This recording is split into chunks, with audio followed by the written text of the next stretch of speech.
तुम्हारी जियारत पावार आशा मोर या रसूल अल्लाह। तुम्हारी जियारत पावार आशा मोर या रसूल अल्लाह या रसूल अल्लाह। मदीनाय যাইতে হৃদয় হয় যে অধীর ব্যাকুল বেকার।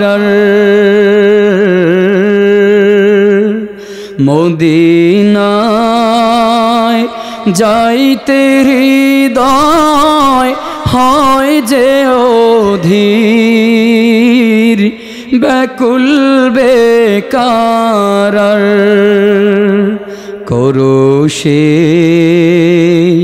মিনতি মঞ্জুর দয়াতে ইয়া রাসূলুল্লাহ ইয়া রাসূলুল্লাহ। হাসরে সব নবী উম্মত কাঁদিবে নিজের লাগি। তুমি যে কাঁদবে সেথায় উম্মতি গো ইয়া রাসূলুল্লাহ ইয়া রাসূলুল্লাহ ইয়া রাসূলুল্লাহ ইয়া রাসূলুল্লাহ। আলহামদুলিল্লাহ।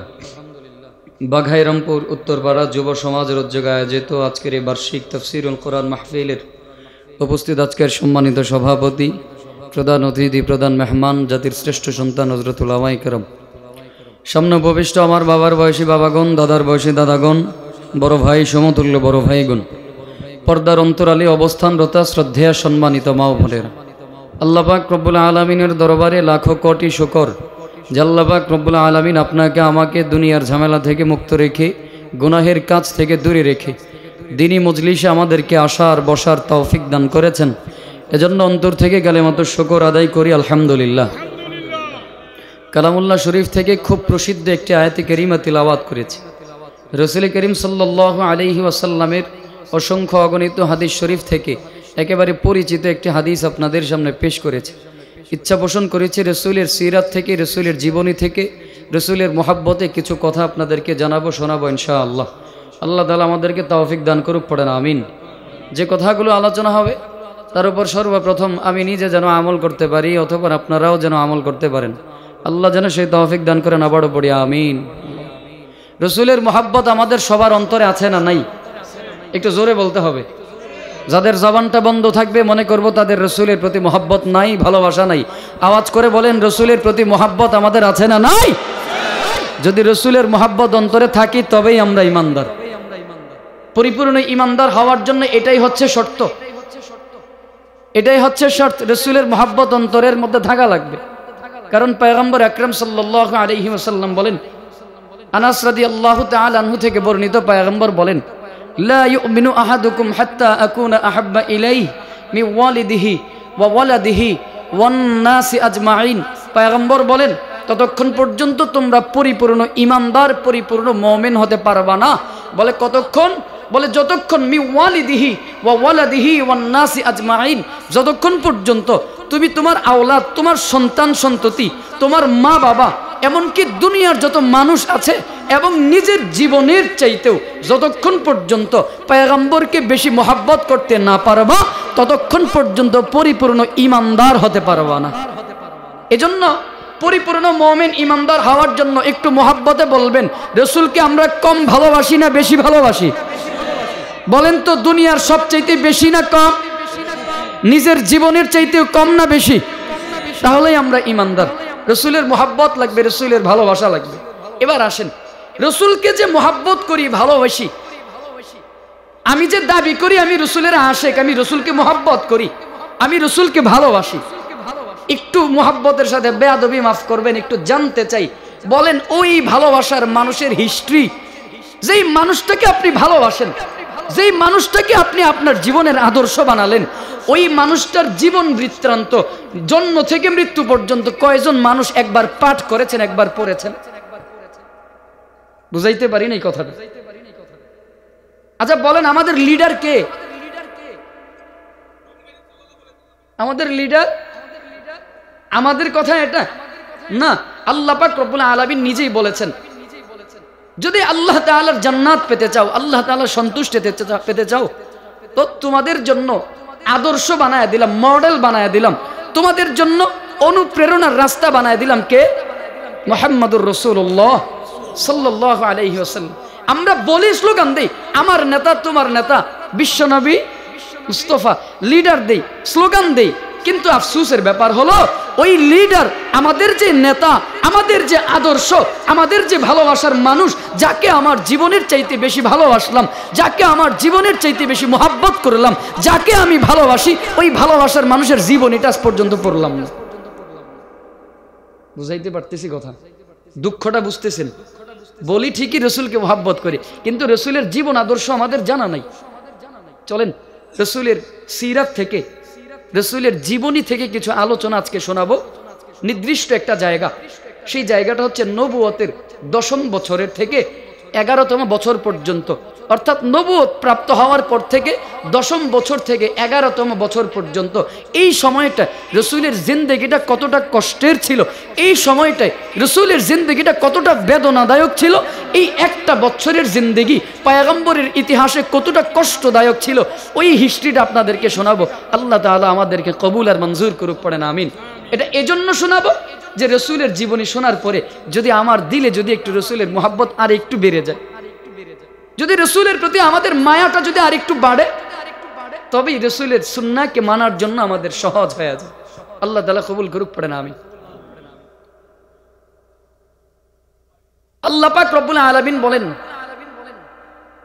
কুল ইন কুনতুম তুহিব্বুনাল্লাহ ফাত্তাবিউনি ইউহিব্বুকুমুল্লাহ ওয়া ইয়াগফির লাকুম যুনুবাকুম ওয়াল্লাহু গফুরুর রহিম।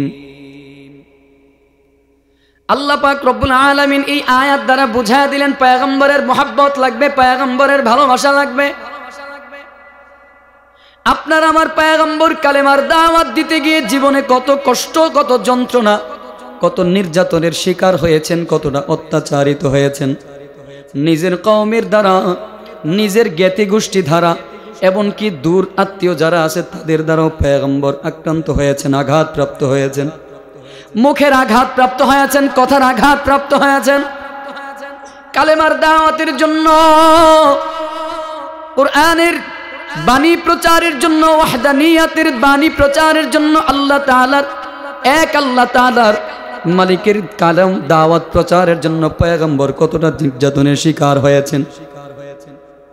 পয়গম্বর আকরাম সাল্লাল্লাহু আলাইহি ওয়াসাল্লামের নবুয়তের 10ম বছরের হিস্ট্রি, ঐতিহাসিকগণ এই বছরটাকে বলেন আমুল হুজুন, মানে দুঃখের বছর। অধিকাংশ ঐতিহাসিকগণের মতে এটাকে আমুল হুজুন বলা হয়। আবার কেউ কেউ বলেন না না, শুধুমাত্র নির্দিষ্ট করে এই একটা বছরকে আমুল হুজুন বলা যায় না, শুধুমাত্র নির্দিষ্ট করে এই একটা বছরকে দুঃখের বছর, শোকের বছর বলা যায় না। কারণ পয়গম্বর পুরো জিন্দেগিটাই কোরআনের জন্য, দাওয়াত ও তাবলীগের জন্য, দ্বীনের জন্য, আল্লাহ তাআলার মালিকের এই বিধান ইসলামকে প্রচারের জন্য পুরো জিন্দেগিটাই কষ্ট করেছেন। পুরো জিন্দেগিটাই পয়গম্বরের দুঃখের বছর ছিল। নির্দিষ্ট করে একটা বছরকে আমুল হুজুন বলা যায় না। আবার কোন অধিকাংশ ঐতিহাসিকগণ বলেন যেই বছরটায় পয়গম্বরের চাচা আবু তালিব দুনিয়া থেকে বিদায় হয়ে গেল, ঠিক একই বছর তার 3 মাস, আবার কেউ বলেন 3 দিন পরে রাসূলের প্রাণের চেয়েও প্রিয়তমা খাদিজাতুল কুবরা রাদিয়াল্লাহু তাআলা আনহার ইন্তেকাল হয়ে গেল। বলে এই দুইজন মানুষকে হারাইয়া পয়গম্বর বড় অসহায় হয়ে যায়, এজন্য এটাকে বলা হয় আমুল হুজুন। চলেন পয়গম্বর আকরাম সাল্লাল্লাহু আলাইহি ওয়াসাল্লাম এই 2জন প্রিয় মানুষকে হারাবার পরে পয়গম্বরের অবস্থা কেমন হয়েছে, পয়গম্বরের হালত কেমন হয়েছিল।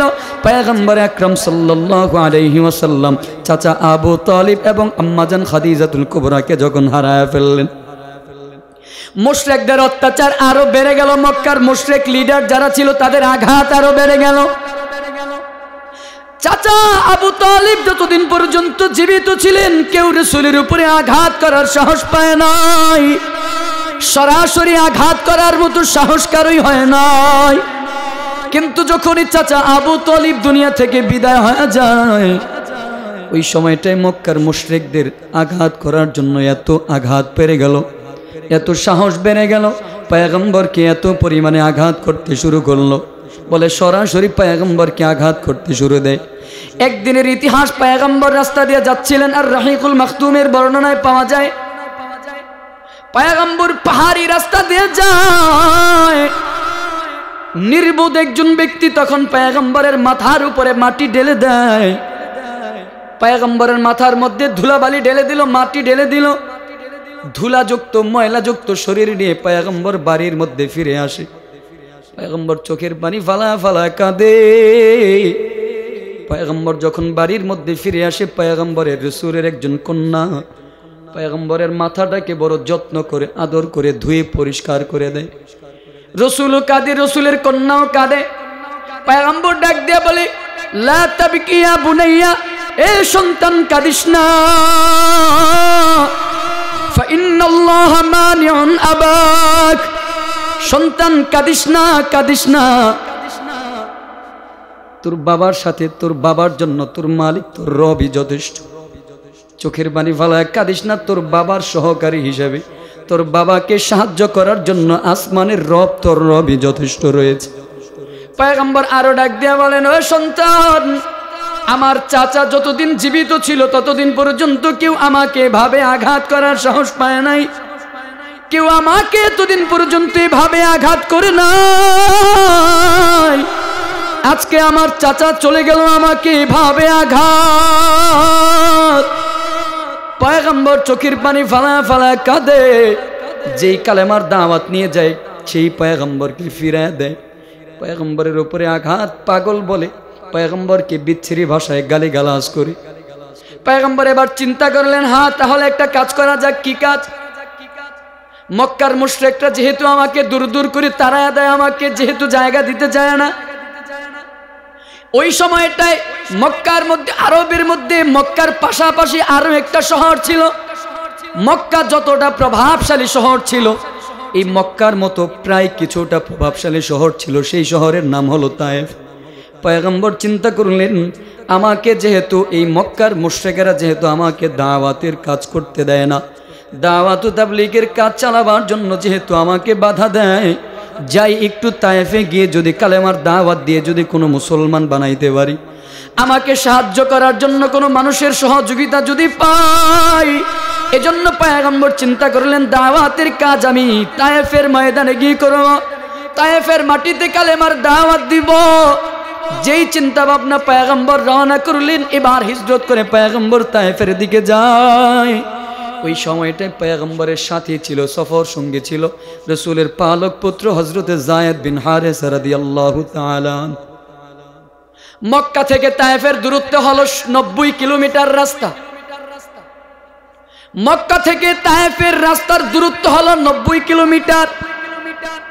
পাহাড়ি আঁকা বাঁকা রাস্তা, মরুভূমির পথ, নাই নাই ওই সময়টায় রাসূলের কোনো বাহন নাই, কোনো উট নাই, কোনো ঘোড়া নাই, কোনো বাহন নাই। পয়গম্বরের বয়স তখন 50 বছর। 50 বছরের বৃদ্ধ মানুষটা পায়ে হেঁটে হেঁটে 90 কিলোমিটার রাস্তা পাড়ি দিয়ে পয়গম্বর তায়েফে গিয়ে পৌঁছায়।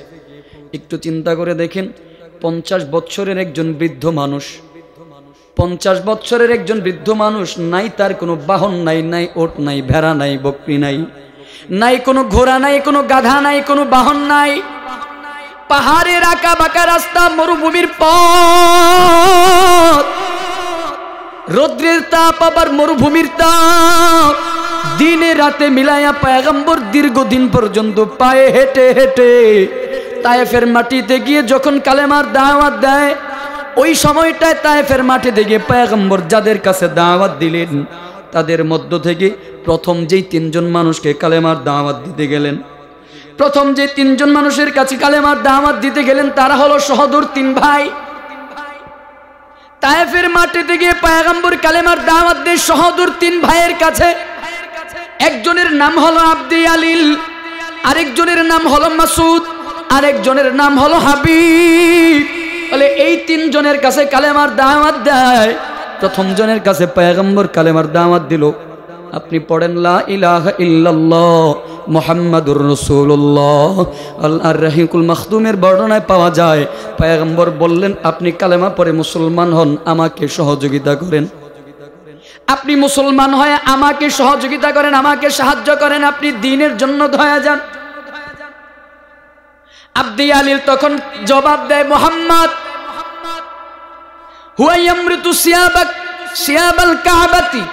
এ জবাব দিল, এ মুহাম্মদ, আল্লাহ যদি তোমাকে নবী করে পাঠায়, আল্লাহ যদি তোকে নবী করে পাঠায়, কত জঘন্যতম উত্তর ছিল।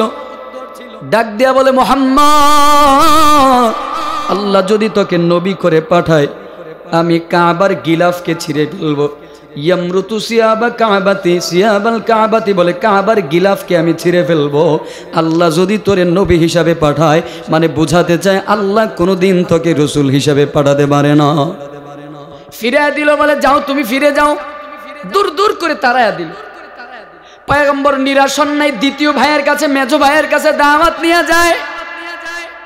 বলুন আপনি লা ইলাহা ইল্লাল্লাহ। দ্বিতীয় ভাই মাসুদের কাছে যখন কালেমার দাওয়াত দেয়, ওই ভাইটাও জবাব দিল, আমা ওয়াজাদাল্লাহু আহাদান ইউরসিলুল্লাহ। দ্বিতীয় জন জবাব দিল, আল্লাহ তাআলার কি খেয়ে দে আর কোনো কাজ নাই, আল্লাহ তাআলার কি আর কোনো খেয়ে দে কোনো কাজ নাই, তোর মতো মুহাম্মদকে নবী হিসাবে পাঠাবে। নাউজুবিল্লাহ পড়বেন না।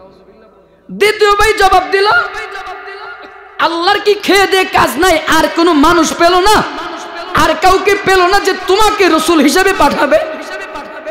পয়গম্বরকে দূর দূর করে তাড়ায় দিলে, দ্বিতীয় ভাই থেকে নিরাশ হয়ে গেল। তৃতীয় ভাইয়ের কাছে গিয়ে দাওয়াত দেয়, পড়ুন আপনি লা ইলাহা ইল্লাল্লাহ, কালেমা গ্রহণ করে নেন এবং আমাকে সহযোগিতা করেন। তৃতীয় ভাই একটু সহনশীল উত্তর দিল। তৃতীয় ভাই ডাক দিয়া বলে, মুহাম্মদ, আমি আপনার সাথে কথা বলতে রাজি নই। বলে কি জন্য? বলে 2টা কারণ। 1 নম্বরে এজন্য কথা বলবো না, যদি আপনি সত্যি আল্লাহ তাআলার প্রেরিত রাসূল হন, তবে আপনার সাথে বেয়াদবি করা এটা আমার জন্য উচিত হবে না। দ্বিতীয় নম্বর কারণ হলো, আপনি যদি রসুল না হয়ে আল্লাহ তাআলার সাথে মিথ্যাচার করেন, আল্লাহর নামের সাথে যদি মিথ্যাচার করেন, তবে আপনার সাথে কোনোভাবেই আমার কথা বলা সমীচীন হবে না। এজন্য তৃতীয় ভাইও ফিরাই দিল, আপনি ফিরে যান, আমি কালেমা পড়বো না। পয়গম্বর নিরাশ হয় নাই, 3 জন থেকে ফিরে গেল। 3 জন থেকে ফিরে গিয়ে পয়গম্বর চিন্তা করলেন, এই 3 ভাই যেহেতু কালেমা পড়ে নাই, আরো তো তায়েফের ময়দানে, তায়েফের মাটিতে আরো তো লিডার রয়েছে, আরো তো নেতা রয়েছে, আরো তো মানুষ রয়েছে। বলে আমি তাদের কাছে কালেমার দাওয়াত দিব, দেখি তারা গ্রহণ করে কিনা। পয়গম্বর ওই তায়েফের মাটিতে 10 দিন পর্যন্ত অপেক্ষা করলেন। 10 দিন পর্যন্ত অবস্থান করে তায়েফের জমিনে 10 দিন অপেক্ষা করে একে একে অনেকের কাছে, প্রতিটা গোত্রের, প্রতিটা মানুষের কাছে, লিডারের কাছে কালেমার দাওয়াত দিলেন। প্রতিটা গোত্রের, প্রতিটা বাড়ির, অর্থাৎ প্রতিটা পাড়ার যে লিডার যারা ছিল, নেতা যারা ছিল, সবাইকে দাওয়াত দেয়, পড়ুন আপনি লা ইলাহা ইল্লাল্লাহ মুহাম্মাদুর রাসূলুল্লাহ। কিন্তু আফসোসের ব্যাপার হলো, কেউ কালেমা গ্রহণ করে না। সবাই আপনার আমার পয়গম্বরকে দূর দূর করে তাড়ায়া দেয়, দূর দূর করে সবাইকে তাড়ায়া দিল। বলে না না, এই মানুষটা পাগল হয়ে গেছে, এই মানুষটা পাগল হয়ে গেছে, রে রাখা যায় না। 10 দিন পর্যন্ত পয়গম্বর কালেমার দাওয়াত দিতে থাকলেন। কেউ একজন কালেমা গ্রহণ করে নাই, কেউ কালেমা গ্রহণ করলো না, কেউ মুসলমান হয় না। 10 দিন অতিক্রান্ত হয়ে যাওয়ার পর পয়গম্বর চিন্তা করলেন, আমি আমার মাতৃভূমি মক্কার দিকে ফিরে যাব, বাইতুল্লাহর দিকে ফিরে যাব।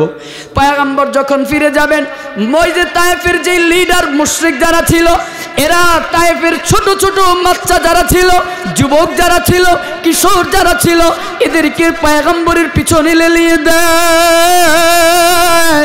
বলে এই মানুষটা পাগল, এই মানুষটাকে তোরা দূর দূর করে বিদায় করে দাও, এই মানুষটাকে আমাদের তায়েফ থেকে বের করে দাও, ওরে বের করে দাও। এই ছোট ছোট বাচ্চাদেরকে পয়গম্বরের পিছনে লেলিয়ে দেওয়া হলো। পয়গম্বর যখন বের হয়ে যাবেন, এই ছোট ছোট মাসুম বাচ্চা যারা ছিল, কিশোর যারা ছিল, যুবক যারা ছিল, আপনার আমার পয়গম্বরকে এমন ভাবে খেপিয়ে তুলতেছে, পয়গম্বরকে শুধুমাত্র জবান দিয়ে বলতেছে। বিষয়টা এরকম নয়, পয়গম্বরকে মুখের যেমন বিচ্ছিরি ভাষায় গালিগালাজ করে, পাগল বলে, এটা বলে, সেটা বলে, বিভিন্নভাবে যতই আঘাত করে মুখের দ্বারা বিচ্ছিরি ভাষায় গালিগালাজ করে। এবং যে পাথর ছিল, ওই পাথর দিয়ে বৃষ্টির মতো করে পাথর নিক্ষেপ করা শুরু করে দেয়। পাথরের আঘাতে আঘাতে পয়গম্বর জ্ঞান হারায়া জমিনের মধ্যে পড়ে যায়। পাথরের আঘাতে পয়গম্বর বেহুশ হয়ে জমিনে পড়ে যায়। আবার উঠায়া আবারও আঘাত, এমনি করে পয়গম্বর বারবার বেহুশ হয়ে যায়, সেন্সলেস হয়ে যায়, বারবার জমিনের মধ্যে পড়ে যায়।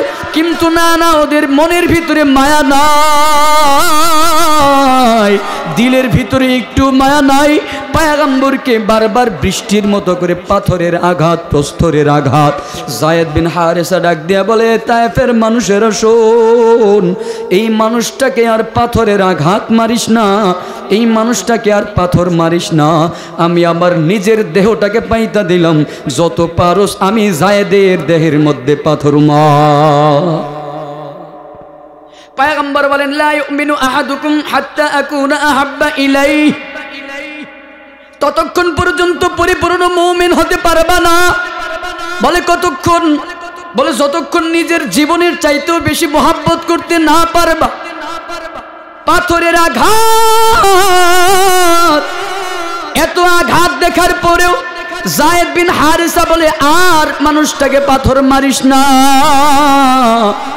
আমি আমার নিজের দেহটাকে পাইতা দিলাম, আমি আমার নিজের দেহটাকে পাথর মারার জন্য তোদের সামনে পেতে দিলাম। যত পারস আমাকে পাথর মার, আমাকে পাথর মার, কিন্তু এই মানুষটাকে আর পাথর মারবা না, এই মানুষটাকে পাথর মারিস না।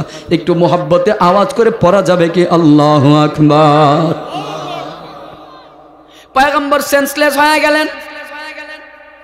পাথরের আঘাতে আঘাতে, এক বর্ণনায় পাওয়া যায় ছোট ছোট পাথরের কণাগুলো পয়গম্বরের দেহের মধ্যে বিঁধে যায়।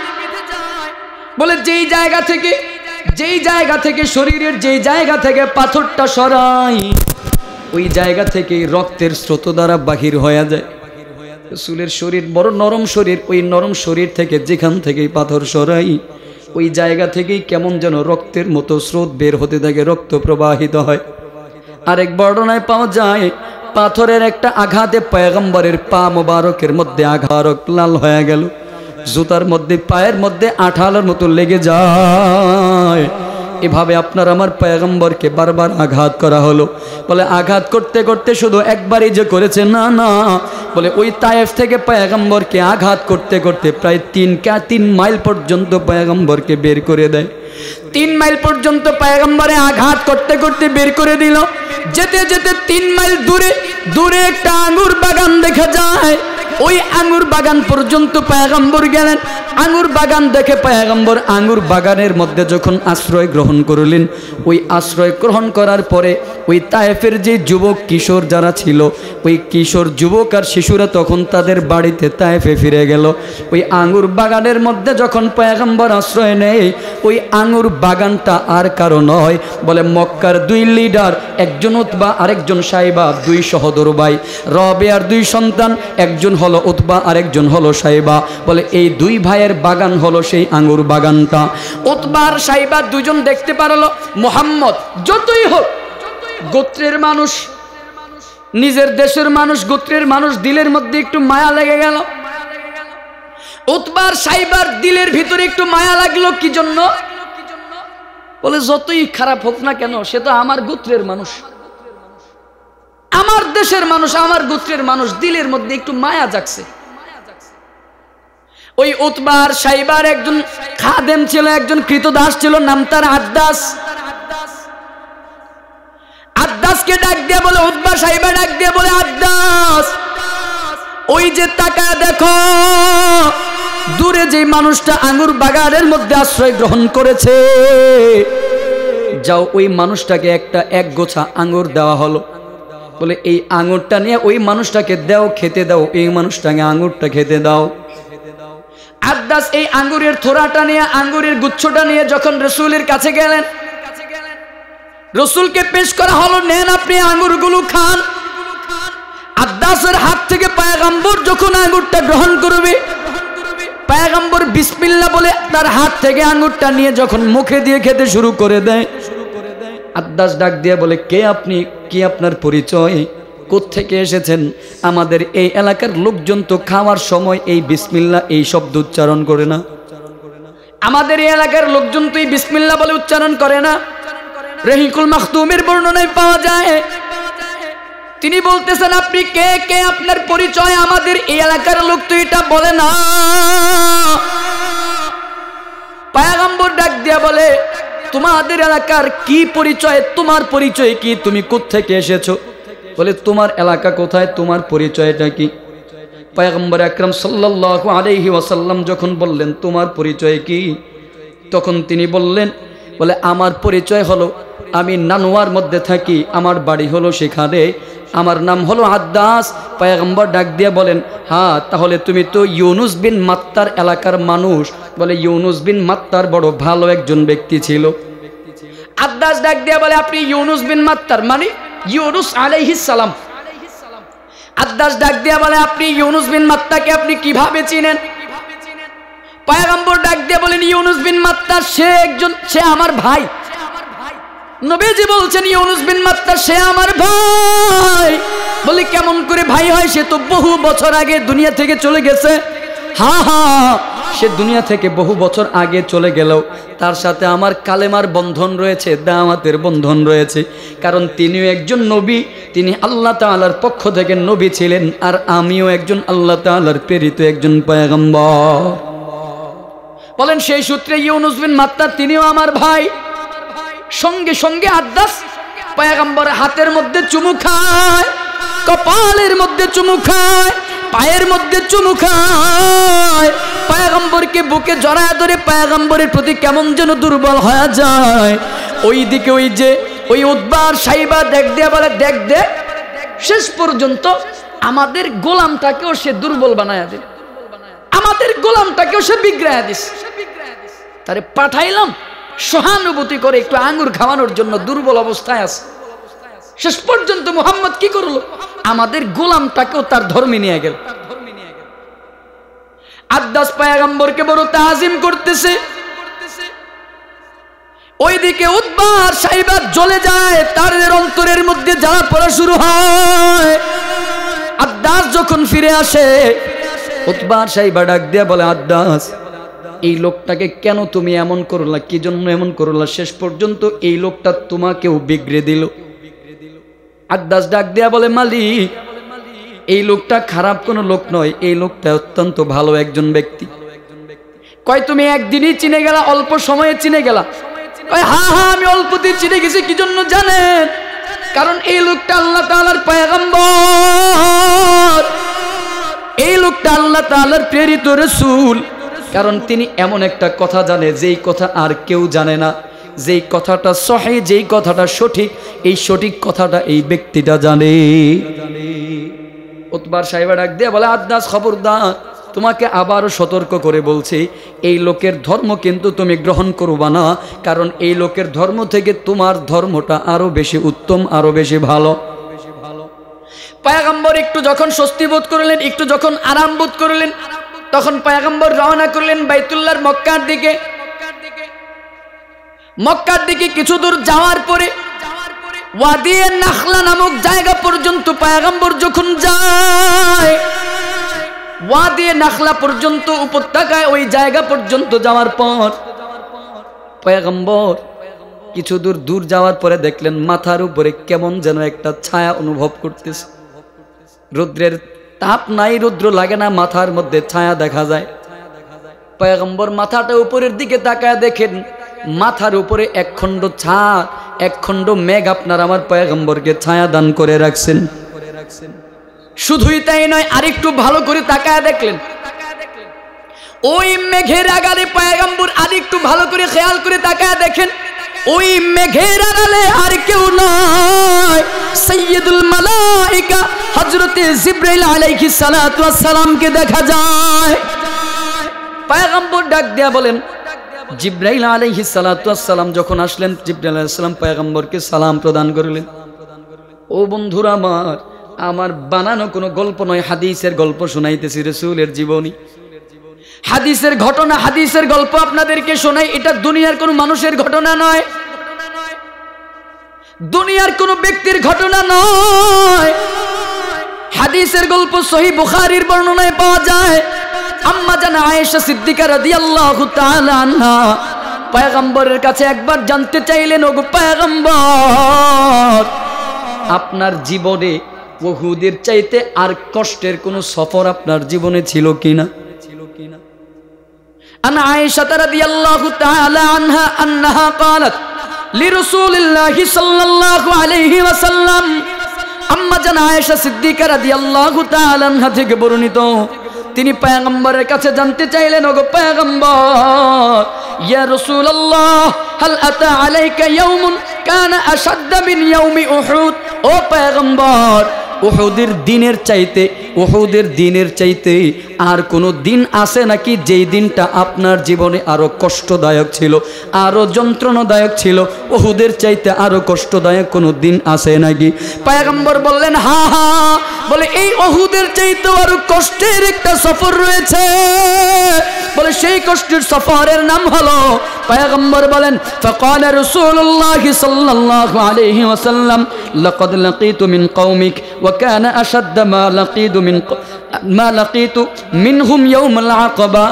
বলে, তোমার কওম, তোমার জাতি আমাকে যেই পরিমাণে কষ্ট দিয়েছিল, তোমার জাতি আমাকে যতটুকু কষ্ট দিয়েছিল, তার চাইতেও আরো কষ্টের আরো একটা সফর হলো ইয়াউমুল আকাবা। বলে, আকাবার সফর ছিল আমার জীবনের আরো বড় কষ্টের সফর। আর আকাবা মানে হলো ওই তায়েফের সফরকে পয়গম্বর বুঝাইছেন। পয়গম্বর বলেন, তায়েফের সফরটা ছিল আমার জীবনের সবচাইতে বেশি কষ্টের সফর। আমার জীবনের সবচাইতে বেশি কষ্টের সফর হলো তায়েফের সফর। কিছু দূর পর্যন্ত যাওয়ার পর যখন দেখলো মাথার উপরে মেঘের ছায়া,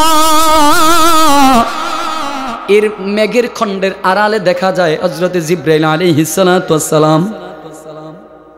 জিবরাইল আলাইহিস সালাতু ওয়াস সালাম পয়গম্বরকে সালাম দিয়ে বলেন, পয়গম্বর, আপনার সাথে আপনার জাতি যে আচরণ করেছে, আপনার জাতি আপনার সাথে যে আচরণ করলো, সব কিছু আল্লাহ তাআলা দেখেছে,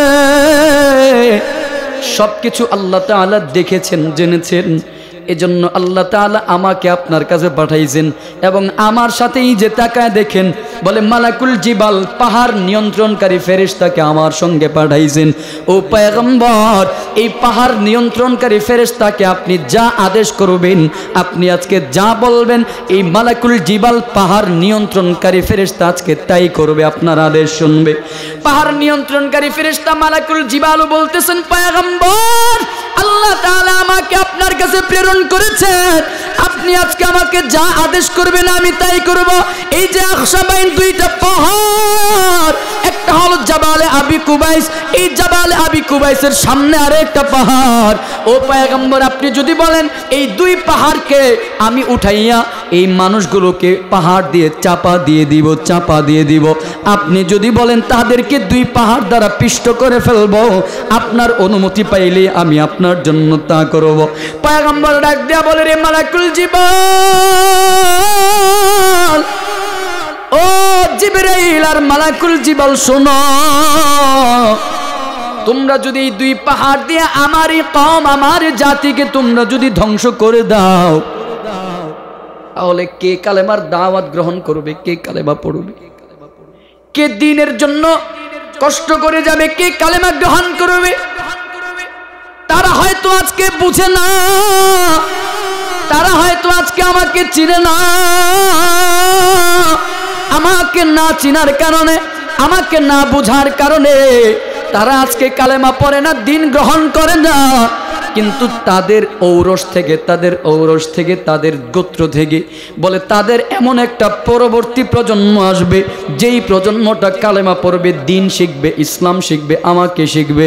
সুতরাং তাদেরকে মেরো না, তাদেরকে যদি শাস্তি দিয়ে, পাহাড় দিয়ে যদি তাদেরকে শাস্তি দাও, তাহলে পরবর্তী প্রজন্ম কোত্থেকে আসবে, কে কালেমা পড়ে মুসলমান হয়ে যাবে? পয়গম্বর মাফ করে দিলেন, বলে আমার নাই দুঃখ নাই, তাদের ব্যাপারে আমার কোনো আফসোস নাই, আমি সব দুঃখ কষ্ট ভুলে গেলাম। তাদের ব্যাপারে আমার কোনো আফসোস নাই, তাদের ব্যাপারে আমার কোনো কষ্ট নাই, আমি সব দুঃখ কষ্ট ভুলে গেলাম, তাদেরকে মাফ করে দিলাম। আমি তাদেরকে মারতে চাই না, আমি কোনো প্রতিশোধ গ্রহণ করতে চাই না। ও মুসলমান বন্ধুরা আমার, আপনার আমার পয়গম্বরের জীবনের কষ্টের সফরটা হলো এই আকবার সফর। এই তায়েফের সফরটা ছিল পয়গম্বরের বড় কষ্টের একটা সফর। পয়গম্বরকে এত অত্যাচার, এত নির্যাতন আর কেউ করে নাই, কিন্তু তারপরেও তাদেরকে পয়গম্বর মাফ করে দিছে।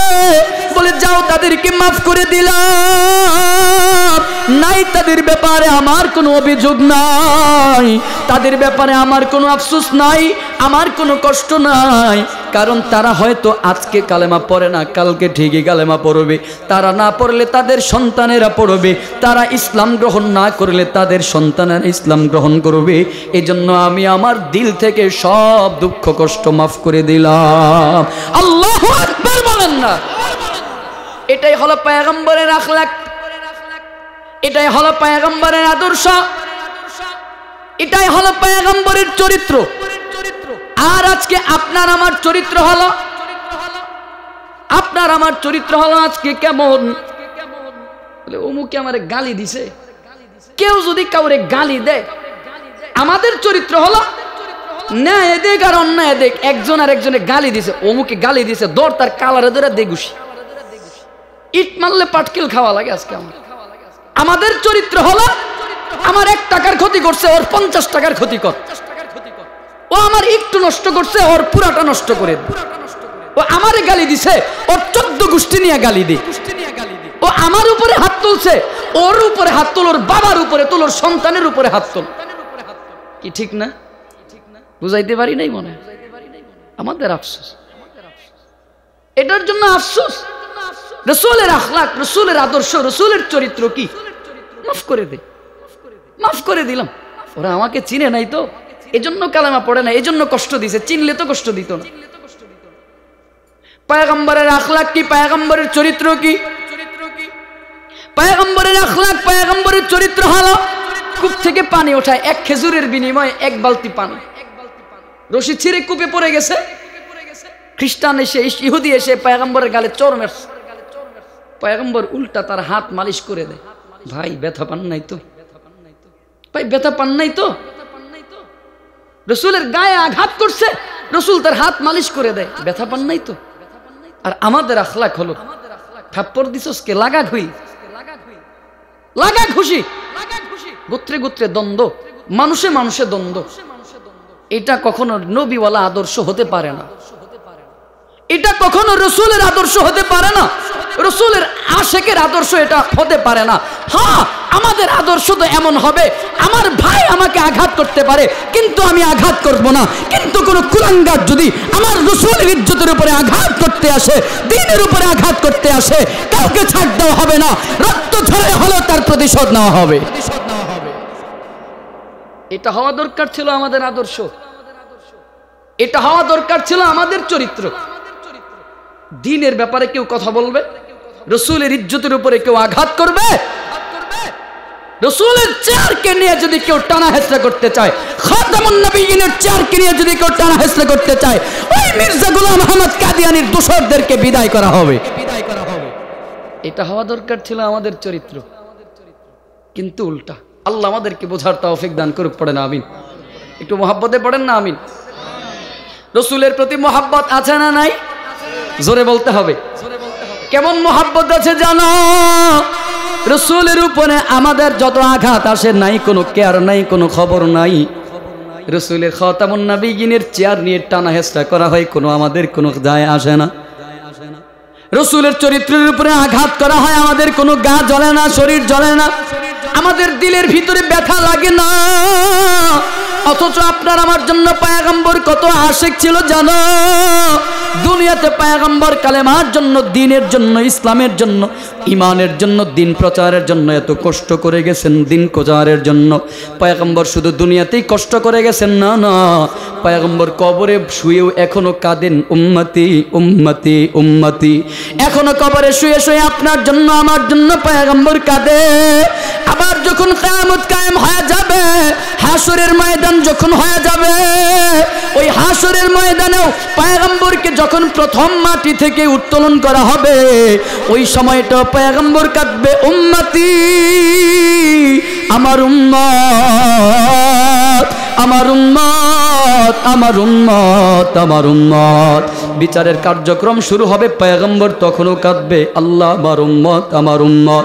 দুনিয়ার মানুষগুলো সেদিন বড় পাগল পারা, বড় পেরেশান হয়ে যাবে। আল্লাহ তাআলা বলেন, ইয়াউমা ইয়াতি লা তাকাল্লামু নাফসুন ইল্লা বিইজনি ফামিনহুম শাকিয়্যুন ওয়া সাঈদ। আল্লাহ তাআলা বলেন, এমন একটা দিন আসবে, এমন একটা সময় আসবে, যেই সময়টায় মানুষ কেউ কথা বলতে পারবে না। লা তাকাল্লামু নাফসুন, কেউ কোনো কথা বলতে পারবে না, ইল্লা বিইজনি, হ্যাঁ হ্যাঁ মালিকের অনুমতি নিয়ে কথা বলবে, আল্লাহ তাআলার অনুমতি সাপেক্ষে কথা বলতে পারবে। কিন্তু আল্লাহ তাআলার অনুমতি ব্যতীত কেউ কথা বলতে পারবে না, কেউ কথা বলার সাহসও দেখাবে না, কেউ কথা বলবে না। তবে তাফসীরের কিতাবের মধ্যে পাওয়া যায়, ওই দিন নবী পয়গম্বরেরা আল্লাহর পরামর্শ নিয়ে, আল্লাহর অনুমতি নিয়ে কথা বলবে। সমস্ত নবী পয়গম্বরেরা সেদিন কথা বলবে। জানো কি বন্ধু, জানো ওই দিন নবী পয়গম্বরেরা কি বলবে জানো? ইয়াকুলু আদম সফিউল্লাহি আলাইহিস সালামু নাফসি, ওয়া ইয়াকুলু নূহ নাজিহুল্লাহি আলাইহিস সালামু নাফসি, ويقول يوسف صديق الله عليه السلام نفسي، ويقول موسى كليم الله عليه السلام نفسي، ويقول عيسى روح الله عليه السلام نفسي، ويقول إبراهيم خليل الله نفسي نفسي। আদম নবী বলবে, আল্লাহ আমাকে বাঁচাও। ঈসা নবী বলবে, আল্লাহ আমাকে বাঁচাও। মুসা কালিমুল্লাহ বলবে, আল্লাহ আমাকে বাঁচাও। ইব্রাহিম খলিলুল্লাহ বলবে, আল্লাহ আমাকে বাঁচাও। ইউসুফ আলাইহিস সালাম বলবে, আল্লাহ আমাকে বাঁচাও, আমাকে বাঁচাও। ও বন্ধু, জানো কি জানো, ওই দিন তোমার আমার পয়গম্বর কি বলবে জানো? ফায়াকুলু রাসূলুনা, ফায়াকুলু হাবিবুনা, ফায়াকুলু সাইয়্যিদুনা, ফায়াকুলু মুরশিদুনা, ইয়া রাব্বি উম্মতি, ইয়া রাব্বি উম্মতি। আল্লাহু আকবার বলেন না। আপনার আমার পয়গম্বর সেদিন উম্মতি নয়, আপনার আমার পয়গম্বর সেদিন নাফসি নয়, আপনার আমার পয়গম্বর সেদিন আত্মীয় স্বজনের কথা বলবে না, আপনার আমার পয়গম্বর সেদিন বাবা মার কথা বলবে না, আপনার আমার পয়গম্বর সেদিন দাদা দাদির কথা বলবে না, আপনার আমার পয়গম্বর সেদিন স্ত্রী সন্তানের কথা নয়। আপনার আমার পয়গম্বরের জবান দিয়ে বলবে, আল্লাহ আমার উম্মতকে বাঁচাও, আমার উম্মতকে বাঁচাও, আমার উম্মতকে বাঁচাও। উম্মতের জন্য পয়গম্বর সেদিন বড় পাগল পারা হয়ে যাবেন, সেদিন বড় পেরেশান হয়ে যাবে। এ মুসলমান, আপনার আমার পয়গম্বর উম্মতের জন্য দুনিয়াতেও বড় পাগল, কবরের মধ্যে এখনো শুয়ে শুয়ে কাঁদেন, উম্মতি উম্মতি উম্মতি। কবর থেকে ওঠার সময়ও কাঁদবে, উম্মতি, আল্লাহ আমার উম্মতকে বাঁচাও, আমার উম্মতকে বাঁচাও। বিচারের কার্যক্রম শুরু হলেও বলবে, আল্লাহ আমার উম্মতকে বাঁচাও। পয়গম্বর শুধু উম্মতি, আর আজকে আপনার আমার আওয়াজ হলো আমাকে দাও, আমাকে দাও, খাই খাই খাই খাই, আমার লাগবে 2 টাকা আসলেই পকেটে ঢুকাই, চাই সেটা উপর দেয়া হোক টেবিলের অথবা নিচ দেয়া হোক, কোনটা হালাল কোনটা হারাম সেটা দেখার টাইম নাই। এবার পকেট ভারী হলেই হয়, এটাই হলো আমাদের কথা। আর একটু আসতে কর না। আচ্ছা বলেন, এরকম চরিত্র আমাদের আছে না নাই? পয়গম্বর আপনাকে আমাকে জাহান্নাম থেকে বাঁচাবার জন্য বলেন উম্মতি, দুনিয়াতেও কেঁদে গেছেন উম্মতি, রাসূলকে কষ্ট দিয়েছেন তবুও বলেন মাফ করে দিলাম, কবরে শুয়ে আছেন তখনও বলেন উম্মতি আমার উম্মতের কি হালত হবে। কবর থেকে উঠবেন, ওঠার সময় কারো কোনো হুঁশ থাকবে না, খবর থাকবে না, অথচ সেই পয়গম্বর বলবে আল্লাহ আমার উম্মত। কবর থেকে যখন পয়গম্বর হাসরের ময়দানে যখন উঠবে, পয়গম্বর উঠেই দেখবে খালি, পেরেশান হয়ে যাবে, আল্লাহ কি ব্যাপার। পয়গম্বর চোখের পানি ফেলে কেঁদে দিবেন, কি ব্যাপার মালিক, ময়দান খালি কেন, আমার উম্মত কোথায়, আমার উম্মত কোথায়। আল্লাহ তুমি কি আমার সবগুলো উম্মতকে জাহান্নামে দিয়ে দিছো? আল্লাহ তুমি আমার উম্মতের ফয়সালা কি করে দিছো? আল্লাহ আমার উম্মত কই? উঠে দেখবে খালি, আল্লাহ বলবেন বন্ধু ইসবির, ধৈর্য ধারণ করো, বিচার হয় নাই, বিচার হয় নাই বন্ধু, আমি তোমাকে ছাড়া বিচার করতে পারবো না, আমি তোমাকে ছাড়া বিচার করব না। প্রথমেই তোমাকে আমি কবর থেকে উঠাইলাম, প্রথমেই তুমি উঠছো, এবার আস্তে আস্তে সবাইকে উঠাবো, তোমার উম্মতকে উঠাবো। বন্ধু ধৈর্য ধারণ করো, তোমাকে ছাড়া আমি তোমার উম্মতদের বিচার আমি করব না। আল্লাহু আকবার বলেন। জানেন শুধুমাত্র এই আখেরি পয়গম্বরের উম্মত হওয়ার কারণে আল্লাহ তাআলা আমাদেরকে কতটা স্যাক্রিফাইস আল্লাহ তাআলা আমাদেরকে করবে। হাসরের ময়দানে বিচার হবে, হাসরের ময়দানে আল্লাহ তাআলা বিচার করবেন, সব মানুষের বিচার করবেন, সব মানুষের বিচার করবেন প্রকাশ্যে সবার সামনে। কিন্তু এই আপনার আর আমার বিচার, আপনার আর আমার বিচার আল্লাহ তাআলা অন্য উম্মতের সামনে করবে না, অন্য উম্মতকে সামনে রেখে আল্লাহ তাআলা বিচার করবে না। আপনার আমার বিচার যখন আল্লাহ তাআলা করবে, অন্যান্য উম্মতের মাঝে আর আমাদের মাঝে আল্লাহ পর্দা ফেলায় দেবে। কেন, কি জন্য?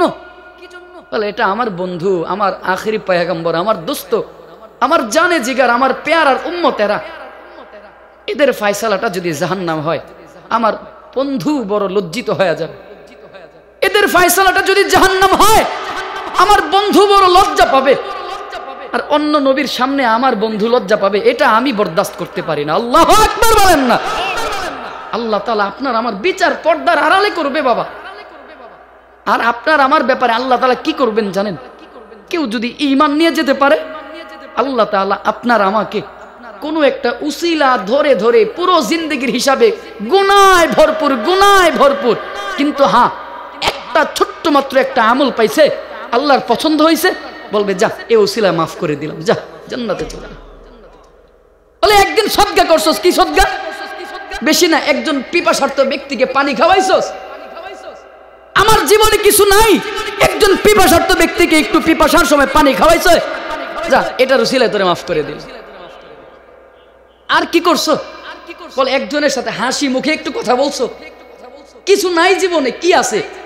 হাসি মুখে কথা বলছো, একটু হাসি দিয়ে মোহাব্বত নিয়ে কথা বলছো, যা এই উসিলায় তোরে মাফ করে দিলাম।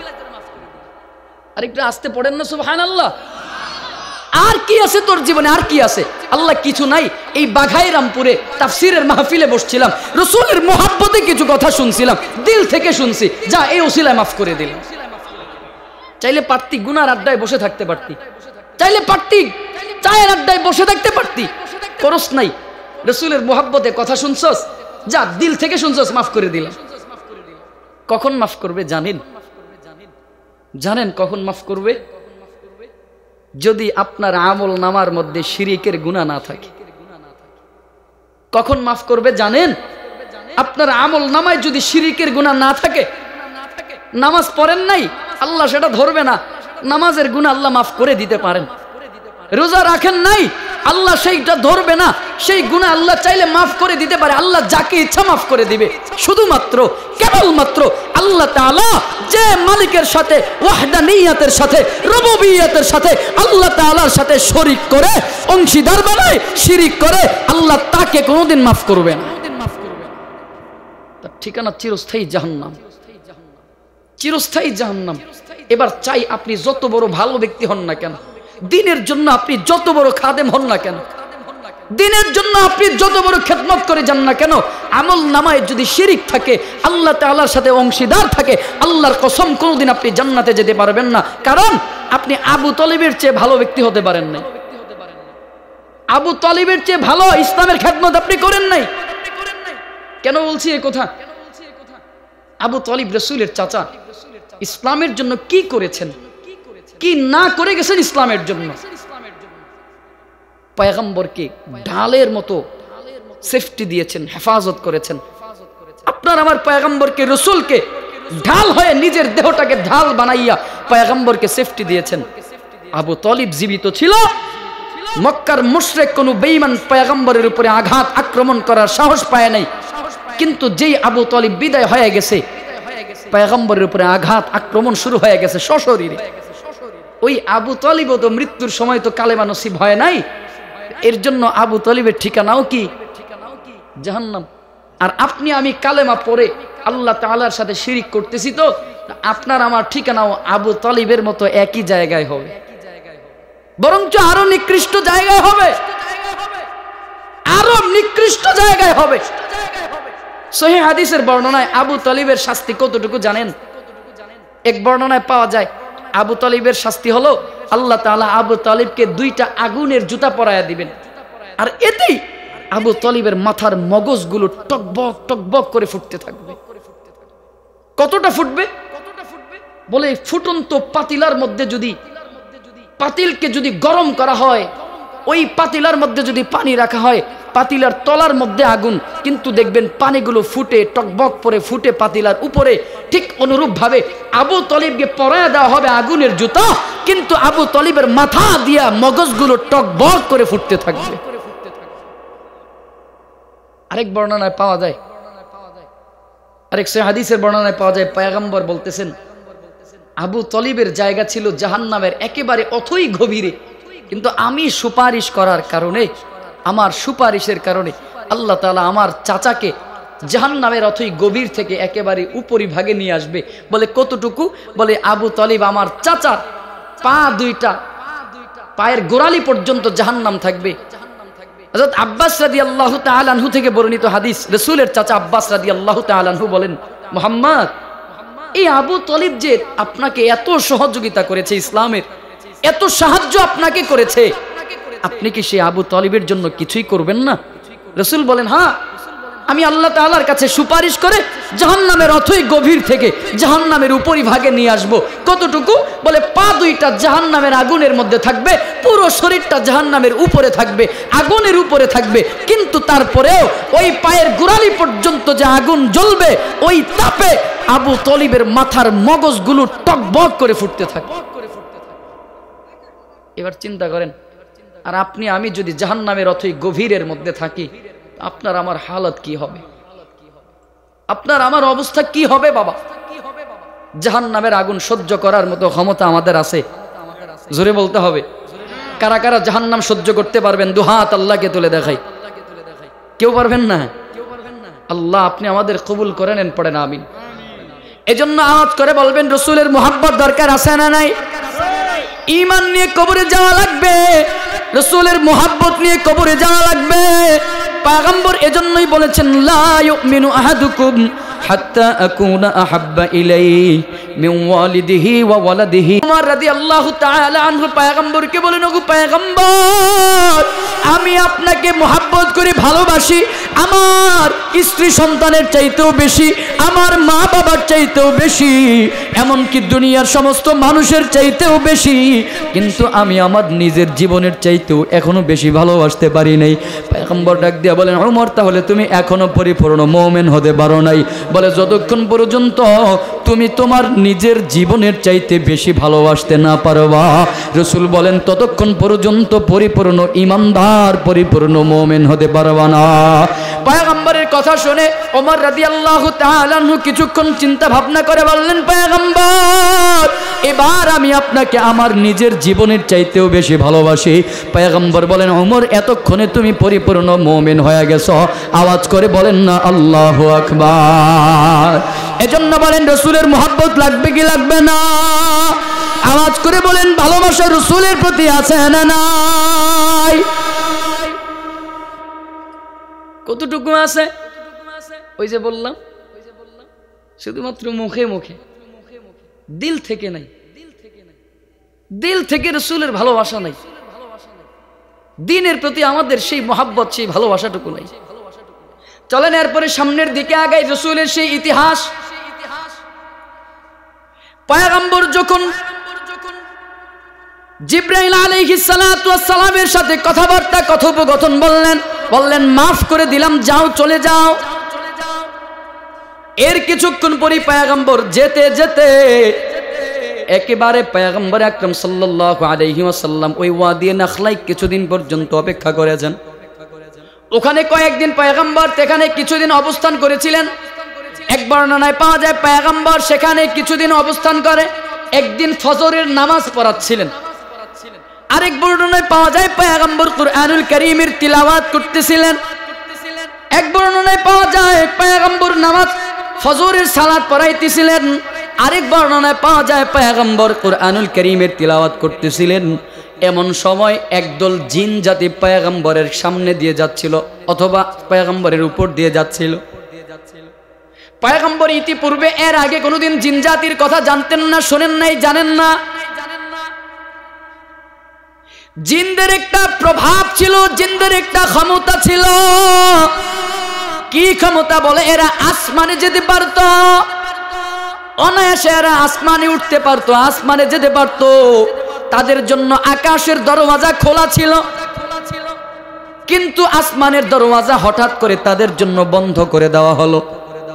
আসমানের দরওয়াজা বন্ধ হয়ে গেলে এরা আর অনায়াসে যাতায়াত করতে পারে না, আসমানে যেতে পারে না। কি জন্য? বলে জিনদের মধ্যে পরামর্শ হলো, মনে হয় এমন কোনো ঘটনা, আজীব এক ঘটনা ঘটে গেছে, যেই ঘটনার কারণে আমরা আর আসমানে যেতে পারি না, আসা যাওয়া করতে পারি না।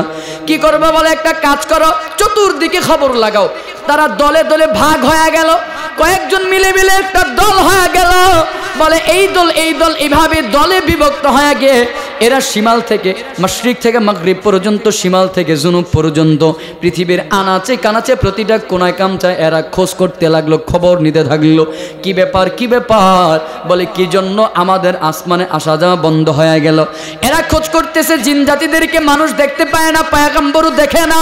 পয়গম্বর এক বর্ণনায় পাওয়া যায়, বলে এক বর্ণনায় পাওয়া যায় পয়গম্বর কুরআনুল কারীমের তিলাওয়াত করতেছে। আরেক বর্ণনায় পাওয়া যায় পয়গম্বর ফজরের সালাত আদায় করতেছেন, নামাজ পড়াইতেছেন। এমন সময় একদল জিন জাতি কুরআনুল কারীমের তিলাওয়াত শুনলো। পয়গম্বরের সালাতের মধ্যে, নামাজের মধ্যে কুরআনুল কারীমের তিলাওয়াত শুনেছে। তারা যখন কুরআনুল কারীমের তিলাওয়াত শুনলো, জায়গার মধ্যে দাঁড়ায় গেল। তখন তারা কোরআন শুনতেছিল, তিলাওয়াত শুনে জায়গার মধ্যে দাঁড়ায় তারা কোরআন শুনলো। এর পূর্বে কোনোদিন রাসূল এর আগে জিন জাতির কথা জানতো না। এই জিনদের ব্যাপারে আল্লাহ তাআলা সূরা জিনের মধ্যেও জানায় দেয়। আল্লাহ তাআলা দুইটা সূরার মধ্যে জানায় দেয়। বলে একটা হলো সূরা জিনের মধ্যে আল্লাহ তাআলা বলেন, পয়গম্বর স্মরণ করুন ওই দিনের কথা যেদিন আপনাকে সাহায্য করেছিলাম। বলে কি দিয়ে? বলে মানুষের কাছে কালেমার দাওয়াত নিয়ে গেছেন, মানুষ কালেমা গ্রহণ করে নাই, কিন্তু আপনাকে ঠিকই অদৃশ্য এক জাতি দিয়ে আপনাকে সহযোগিতা করেছি। অদৃশ্য একটা জাতি ঠিকই আপনার কালেমা পড়ে মুসলমান হয়েছে। এই ইতিহাস আল্লাহ পাক রব্বুল আলামিন বলেন, وَإِذْ صَرَفْنَا إِلَيْكَ نَفَرٌ مِّنَ الْجِنِّ يَسْتَمِعُونَ الْقُرْآنَ। আল্লাহ পাক রব্বুল আলামিন বলেন, পয়গম্বর স্মরণ করুন, একদল যখন আপনার কাছে আগমন করলো, একদল মানুষ যখন আপনার কাছে আগমন করলো, নাফারুম মিনাল জিন্নি ইয়াস্তামিউনাল কুরআন, যারা কি করলো? বলে ওই জিন জাতিটা সেখানে অবস্থান করে তারা কুরআনুল কারীমের তিলাওয়াত শুনতেছিল। তারা কুরআনুল কারীমের তিলাওয়াত শুনলো, কুরআনুল কারীমের তিলাওয়াত শুনতেছিল। পয়গম্বর আকরাম সাল্লাল্লাহু আলাইহি ওয়াসাল্লাম কে বলা হয়, পয়গম্বর ফালাম্মা হাদরুহু ক্বালু আনসিতু, তারা একে অপরকে বলল, তোমরা এখানে অবস্থান করো, থেমে যাও। আনসিতু, তোমরা এখানে অবস্থান করো, থেমে যাও, তোমরা এখানে থেমে যাও। তারা থেমে গেল। কি করলো? থেমে গিয়ে কুরআনুল কারীমের তেলাওয়াত শুনতে লাগলো। তারা বলল, ফালাম্মা কুদিয়া ওয়াল্লাউ ইলা কওমিহিম মুনজিরিন। তারা কুরআনুল কারীমের তিলাওয়াত শুনে এরা এদের জাতির কাছে ফিরে গেল। এদের জাতির কাছে কি স্বরূপ ফিরে গেছে? বলে মুনজিরিন, এরা সতর্ককারী রূপে এরা জাতির কাছে ফিরে গেল। এরা কালেমা গ্রহণ করেছে। এক বর্ণনায় পাওয়া যায় এরা কালেমা নিজেরা মুসলমান হয়ে এবং তাদের পুরো জাতিকে মুসলমান করার জন্য দাওয়াত দিল। এই জিন জাতিগুলো ফিরে গেছে তাদের জাতির কাছে, গিয়ে বলছে, জানো আশ্চর্য ঘটনা তো পেয়েছি। কি ঘটনা? বলে আশ্চর্য ঘটনা হলো এমন একজন মানুষের তিলাওয়াত আমরা শুনেছি যা মিম্বাদি মুসা, যা নাজিল হয়েছিল, উনজিলা মিম্বাদি মুসা, যা মুসা আলাইহিস সালামের পূর্বে, মুসা আলাইহিস সালামের পরে নাজিল হয়েছে। আর এই তেলাওয়াত যে শুনেছি, এই কথাগুলো, এই কালামটা পূর্বেকার সমস্ত কিতাবগুলোকে সত্যতা প্রমাণিত করে। বলে এমন একটা তিলাওয়াত আমরা শুনেছি। এই জিন জাতি তাদের জাতিদেরকে, বাকিদেরকে, যারা তেলাওয়াত শুনেছে বাকিদেরকে বলল, আমরা কালেমা পড়ে মুসলমান হয়েছি, তার দাওয়াত গ্রহণ করেছি, তোমরাও তার দাওয়াত গ্রহণ করো, তার উপরে ঈমান আনয়ন করো।